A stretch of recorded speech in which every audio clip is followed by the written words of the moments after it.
दोस्तों जियो एयरटेल वीआई ने साफ साफ मना कर दिया है कि वो भैया सस्ते एसएमएस और कॉल के प्लान निकालने के विरुद्ध हैं, अगेंस्ट हैं कि वो ऐसा नहीं कर सकते, क्योंकि ट्राई ने अपने नए प्रपोजल के अंदर कहा था कि हर वैलिडिटी पीरियड के अंदर, मान लो कि 1 महीने, 6 महीने, 3 महीने या साल भर का जो भी प्लान निकालते हो आप, उसके अंदर सस्ते वॉइस कॉल होने चाहिए, एसएमएस होने चाहिए, जिसके अंदर डेटा बिल्कुल भी नहीं होना चाहिए, क्योंकि कई सारे लोग ऐसे भी हैं जो कि डेटा का यूज़ नहीं करते। तो यहाँ पर एयरटेल वीआई और जियो ने मना कर दिया है कि हम ऐसा प्रैक्टिकली नहीं कर सकते, क्योंकि आज के टाइम पे 4G 5G नेटवर्क पूरी तरीके से डेटा बेस्ड हो रखा है, मतलब कि वॉइस कॉल भी इंटरनेट इंफ्रास्ट्रक्चर पे चलती है। तो कंपनी का कहना ये है कि वॉइस और डेटा को अलग करना टेक्निकली पॉसिबल नहीं है। और इसी के साथ साथ इन्होंने ये भी कहा है कि अगर हम वॉइस प्लान सस्ते कर देंगे तो जो स्पैम कॉलें होती हैं, फ्रॉड कॉलें होती हैं, वो और ज़्यादा बढ़ सकती हैं, जिसको लेकर ये कह रहे हैं कि भैया इतनी सारी चीज़ें हैं जो कि अगेंस्ट जा सकती है, जिसकी वजह से हम only voice plan, only SMS plan फ़िलहाल के लिए नहीं निकाल सकते हर वैलिडिटी वाले प्लान में। लेकिन ट्राई का कहना ये है कि आज भी लाखों लोग ऐसे हैं जो कि इंटरनेट का यूज़ तक नहीं करते, वो सिर्फ कॉल का यूज़ करते हैं, लेकिन फिर भी वो इंटरनेट का पैसा भर रहे हैं। तो यहाँ पर कुछ ना कुछ बेनिफिट लाना पड़ेगा उन लोगों के लिए जो कि इंटरनेट यूज़ नहीं करते हैं। दोस्तों एलॉन मस्क दुनिया के सबसे अमीर इंसान तो पहले भी थे, लेकिन अब वो ट्रिलियनियर बन चुके हैं। दरअसल $1.1 ट्रिलियन इनकी वर्थ हो चुकी है। दरअसल इन्होंने जो स्पेस एक्स है उसके IPO नैस्डैक के ऊपर लॉन्च किए, जिसके बाद में ये प्राइस $135 पर शेयर के हिसाब से चालू हुआ था, लेकिन उसके बाद में ये ऐसा स्काई रॉकेट हुआ कि स्पेस एक्स की ही खुद की वैल्यूएशन $2 ट्रिलियन पहुंच गई। और एलॉन मस्क की स्पेस एक्स के स्टेक की वैल्यू की वजह से अब नेटवर्थ आसमान छू रही है। दोस्तों शायद आप में से बहुत सारे लोगों को मालूम चल चुका होगा कि इंडिया के अंदर टेलीग्राम को बैन कर दिया गया है। दरअसल बैन नहीं किया गया, इसको टेम्परेरली रिस्ट्रिक्ट कर दिया गया है इंडिया के अंदर, क्योंकि नीट के पेपर दोबारा से होने वाले हैं। तो उसको लेकर NTA ने रिकमेंडेशन दी थी भारत सरकार को कि टेलीग्राम को टेम्परेरी तौर पर रिस्ट्रिक्ट करना होगा, जहाँ पर यह रिस्ट्रिक्शन 22 जून 2026 तक लगी रहेगी। और टेलीग्राम का जो मैसेज एडिटिंग फीचर है वो 30 जून तक डिसेबल कर दिया गया है। दरअसल कहा यह जा रहा है NTA द्वारा कि टेलीग्राम चैनल पर स्टूडेंट्स को बहकाया जा रहा है कि नीट के पेपर लीक हो गए हैं, तो ये लो नीट का पेपर, इसके लिए आपको इतने हज़ार रुपए का सब्सक्रिप्शन देना पड़ेगा या इतने लाख रुपए में आपको ये पेपर मिल जाएगा। तो इस तरीके की बातचीत हो रही है, जिसको रोकने के लिए ये सब किया गया है। लेकिन यहाँ पर टेलीग्राम के फाउंडर पवेल डोव ने कहा है कि इस फैसले से मेन मुद्दे से भटक रही है इंडिया की गवर्नमेंट, क्योंकि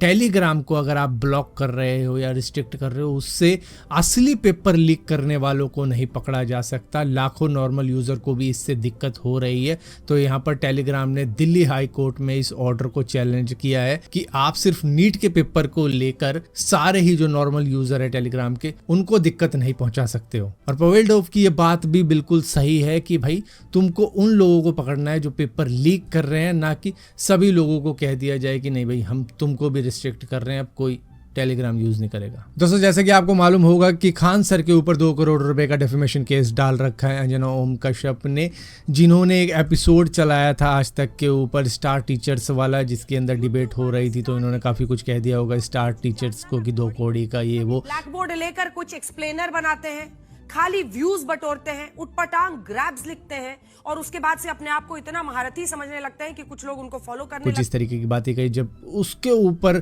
इनको रिप्लाई मिला, बिकाऊ पत्रकार, चाटुकार, दलाली, फेक न्यूज़ की दुकान, इस तरीके की बात इनको कही गई अंजना कश्यप को, तो ये सीधा दिल्ली हाई कोर्ट में पहुंच गई कि मेरे बारे में ये चीज़ें कही गई है। तो यहाँ पर आज जो सुनवाई हुई है दिल्ली हाई कोर्ट के अंदर, वहाँ पर कहा गया है कि जो भी डेफेमेटरी वीडियोस पोस्ट डाली गई हैं उनको तुरंत हटाया जाए, जो कमेंट करी गई है उनको भी तुरंत हटाया जाए। और इसी के साथ साथ हाई कोर्ट ने फिलहाल कोई इंटरिम रिलीफ देने से मना कर दिया है। और उनका कहना फिलहाल के लिए यही है कि अंजना ओम कश्यप के खिलाफ जितनी भी चीज़ें कही गई हैं उनको हटाया जाए, इस तरीके की बात की गई है। और अंजना ओम कश्यप ने तो ये तक कह रखा है कि भैया मेरी पारिवारिक और मेरी बेटी के स्कूल से जुड़ी हुई जानकारी, जो हमारी प्राइवेसी और सिक्योरिटी है, उस पर भी इन्होंने चिंता जताते हुए कहा है कि वो जानकारियाँ अभी लीक करी गई हैं, इस तरीके की बातें कही गई है हमारे बारे में। तो अभी फिलहाल के लिए कोर्ट ने कहा है कि फैसला अभी कौन सही है कौन गलत है ये नहीं सुनाया जाएगा। जो भी गलत बातें बोली गई हैं सबसे पहले तो उसको हटाया जाए और उसके बाद में दोनों पक्षों को सुना जाएगा। दोस्तों गवर्नमेंट हॉस्पिटल में हम जाते हैं कि भाई पैसे नहीं है जेब में, लेकिन किसी तरीके से शायद इलाज अच्छा हो जाए, लेकिन वहां भी करप्शन कुछ इस तरीके से फैली हुई है कि वहां भी जो वहां के डॉक्टर हैं या स्टाफ है लूटने की कोशिश करते हैं। दरअसल हिमाचल प्रदेश के doctor Rajendra Prasad government medical college जो कि टांडा के अंदर